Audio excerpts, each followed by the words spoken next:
8 years ago, Ray checked a box on a form, option 1, the biggest monthly check the state would give him for the rest of his life.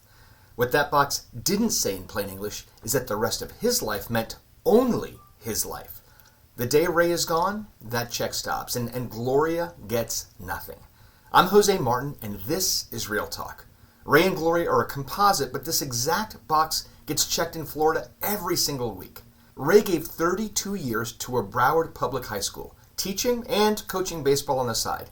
He just came out of DROP, the state's deferred retirement program. Gloria worked part-time most of those years, raising their two, and never built a pension of her own. So Ray's pension isn't a piece of their retirement. For Gloria, it's the piece. And that's what makes the box he checked so important. Here's what they didn't understand at the time. FRS gives you options. Option 1 pays the most every month, but it's life only. No survivor benefit. When you're gone, it's gone. The other options pay you a little less each month so that your spouse keeps getting a check after you die. Ray didn't pick one of those. He picked the big number. And here's the part that stops people cold. The form even asked Gloria to sign, acknowledging she understood. Well, she signed. Neither of them really understood what life only would mean the morning Ray wasn't there. By the time they sat down with us, Ray had a sinking feeling and one urgent question. Can we switch it? And this is the hard truth I had to tell them. Under FRS rules, once you start DROP, your option is locked. It cannot be changed. That door closed years ago, the day his DROP began, and no form, no appeal, no phone call reopens it. So we didn't waste time on the door that was closed. We went looking for the one that wasn't. Because here's the reframe I gave them. You can't uncheck the box, but you can rebuild what it gave away. The pension option is frozen. Gloria's protection is not. 3 traps put them here, and see if any sound familiar. 1, the biggest check reflex. At the desk, you see 3 numbers, and you reach for the largest. But the biggest check can be the smallest protection. The largest number isn't always the safest one. 2, the locked door. Some retirement choices can be tuned later. This one can't. Once DROP starts, the option is permanent. Some doors only open once. Know before you sign. And number 3, assuming the pension has it handled. People believe a pension automatically takes care of the spouse.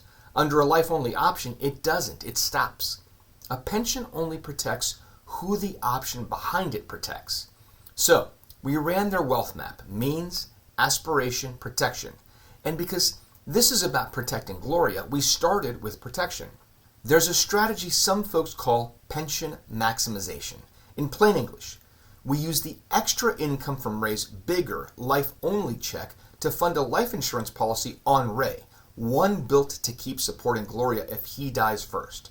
The key, if Ray passes first, that death benefit is generally income tax-free, and it steps in exactly where the pension stops. It's designed to protect her with one big condition I'll come back to. On the means side, where does the money come from? From the choice itself.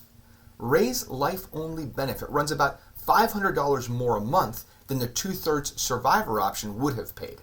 That surplus, the difference between the big check and the survivor check, is what funds the premium. The very thing that put Gloria at risk is what pays to fix it. And aspirations. Because this was never really about a policy, it was about Gloria being able to sleep, and about the flexibility Ray gets, because he's on the life-only benefit. If Gloria goes first, he simply stops paying the premiums and keeps his full check for life. Under the survivor option, that reduction would have been permanent, no matter who died first. Either way now, they're covered. So play it forward, both ways first. If Ray dies first, the outcome they feared most, Gloria doesn't lose everything. A tax-free death benefit steps in and supports her for the pension that option 1 would have simply switched off. And if Gloria goes first, Ray drops the policy, keeps the biggest check the state offers, and never took a permanent cut to get there. Tragedy on one path, relief on both. Now, the condition I promised. This only works if you can qualify for the insurance, if the policy is built and funded to last, and if the math actually beats simply taking the survivor option in the first place. Sometimes it does. Sometimes the survivor pension is the better, simpler answer. And that's a real conversation with a real advisor, not a box checked in a hurry. So, if you're in FRS or DROP, or you're staring at a pension election and you're not sure what your option actually does for the person you leave behind, that's the conversation we're built for. Whether you've got $500,000, $5 million, or anything in between, and a spouse who's counting on that check, let's look before the door locks. I'm Jose Martin, and I'll see you soon.